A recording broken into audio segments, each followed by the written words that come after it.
जामनेर तालुक्यातील ताज्या बातम्या व ठळक घडामोडींसाठी पाहत राहा JBN महाराष्ट्र।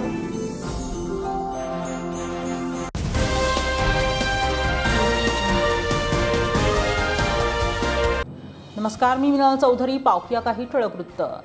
संत तुकाराम महाराज बीज निमित्त जामनेर शहरात नगराध्यक्ष साधना महाजन यांच्या प्रमुख उपस्थितीत संत तुकाराम महाराज यांच्या प्रतिमेत पुष्पहार अर्पण करून अभिवादन करण्यात आले। यावेळी भारतीय जनता पक्षाचे जिल्हाध्यक्ष चंद्रकांत बाविस्कर, जामनेर तालुका एज्युकेशन सोसायटीचे सचिव जितेंद्र पाटील, उपनगराध्यक्ष प्रशांत भोंडे, नगरसेवक महेंद्र बाविस्कर, शहर अध्यक्ष रवींद्र झालटे यांच्यासह नगर परिषदेचे सर्व सन्माननीय नगरसेवक, त्याचबरोबर पदाधिकारी व कार्यकर्ते मोठ्या संख्येने उपस्थित होते।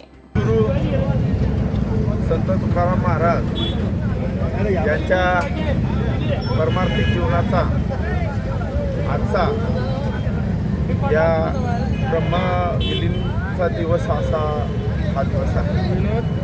खरोखर या समाजातील दांभिकता असेल, त्या काळातल्या प्रस्थापित जो समाज आहे त्याच्या विरोधात, यावेळेस असलेल्या समाज रचनेच्या विरोधात खूप मोठा समाज प्रबोधनाचं काम माननीय तुकोबारायांनी या ठिकाणी केलं।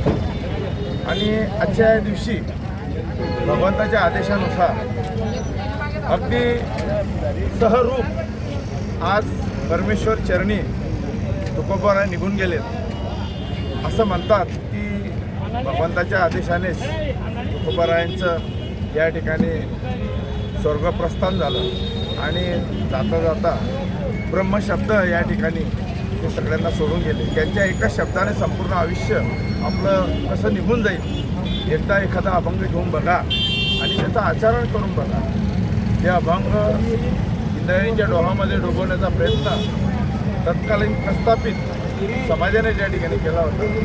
तेच प्रबंध, तेच अभंग परत पांडुरंगाने 13व्या दिवशी या ठिकाणी बाहेर आणून असं म्हणतात की ते नैमित्तिक होतं, परंतु ते सर्व अभंग त्या काळी प्रत्येकाच्या मुखद्गत आलेले होते। आणि आज समाजाच्या दृष्टीने आज प्रत्येक अभंग या ठिकाणी समाजरचना असेल, राजरचना असेल, राजरचना याच्याकरता म्हणतो की तुकोबारायांच्या आयुष्यामध्ये एकदा खूप मोठा असा प्रसंग आला की पूर्ण जगावरती त्याचं संकट होतं, आवर्षण होतं। आणि त्या आवर्षणाच्या पिरियडमध्ये परमार्थिक धोरण काय असतं, त्या ठिकाणी त्या आचरण काय असतं, संपूर्ण परिवार उद्ध्वस्त झालेला असताना आपल्या सगळ्या तिजोरीच्या चाब्या त्यांनी बाहेर काढल्या, सगळं धनधान्य सोनं नाणं सगळं जगाला अर्पण करून परमेश्वर चरणी समाजसेवेसाठी ते विलीन होऊन गेले। आणि आज आपण बघतो आज ते जगद्गुरू झालेले आहेत आणि खरोखर एक ब्रह्मरूप ते होतं। आणि आजच्या दिवशी मी या निमित्ताने सर्व संप्रदायातील, सर्व स्तरातील, सर्व समाजातील लोकांना शुभेच्छा देतो आणि थांबतो। या बातमी इथेच थांबूया। ताज्या अपडेट्ससाठी www.jbnmaharashtra.com या आमच्या वेबसाईटला लॉग इन करा। तसंच यूट्यूबवरील आमचे व्हिडिओ पाहायला विसरू नका आणि गुगल प्ले स्टोअरवरील JBN न्यूज ॲप डाउनलोड करून JBN Maharashtra news channel live पहा। नमस्कार।